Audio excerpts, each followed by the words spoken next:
Il était l'homme que même la mort craignait, un nom qui glace le sang, une légende noire qui hante encore les couloirs de la Kintini.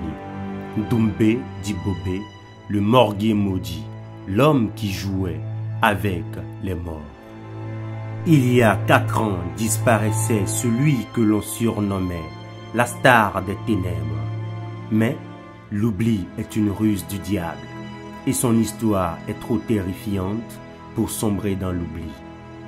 Ndoumbé, l'enfant de Dchang et de Djouala, se voyait comme un lion. Ses dreadlocks, des racines africaines, disait-il.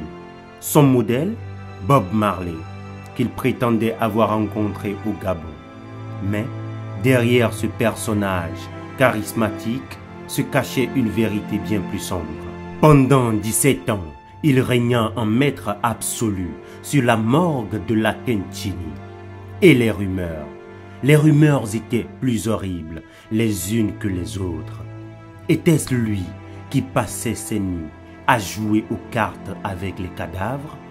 Vrai ou faux?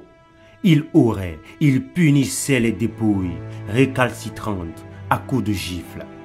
Et ces murmures, ces terribles murmures sur des liaisons interdites avec les mortes. Un jour, une restauratrice osa lui tenir tête.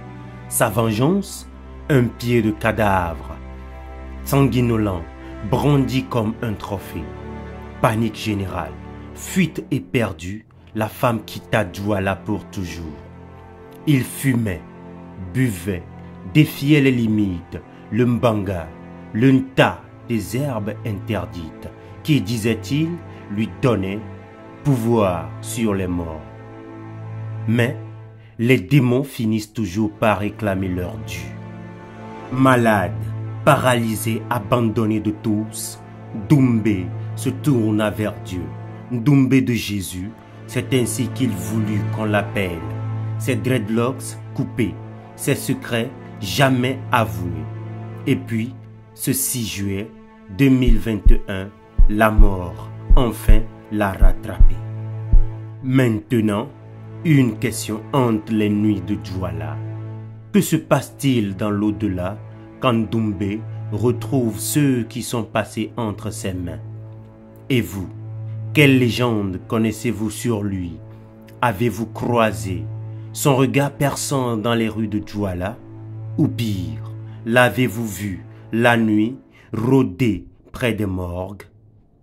Quand un corps veut menacer, tu cherches un fouet ou un tuyau, tu lui donnes au moins 50 coups de fouet. S'il avait n'importe quoi dans son idée, il va se calmer.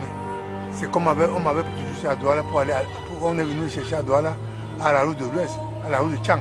Et un corps qui était en haut de la voiture se plaçait au milieu de la route. Ça ne voulait pas voyager.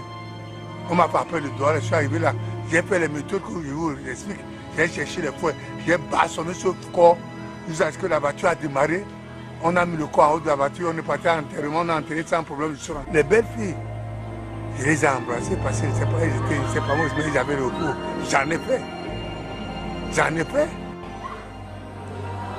J'en ai même mangé, tu en es témoin. Peut-être tu ne dis pas les hommes, parce que tu es mon frère plus de plus 30 ans, 40 ans aujourd'hui. J'en ai mangé même la nourriture avec les morts, tout ça. Que j'enlevais le pain, je mettais dans la bouche, je mange, ça l'avale. Ma boisson, mon eau, tu le sais, je mettais toujours au frigo des cadavres. Et quand je sors, je ne lève rien de ça. Je ouvre, je commence à boire. C'est pas n'importe qui peut avoir la foi que j'avais. Abonne-toi, car d'autres secrets attendent encore dans l'obscurité.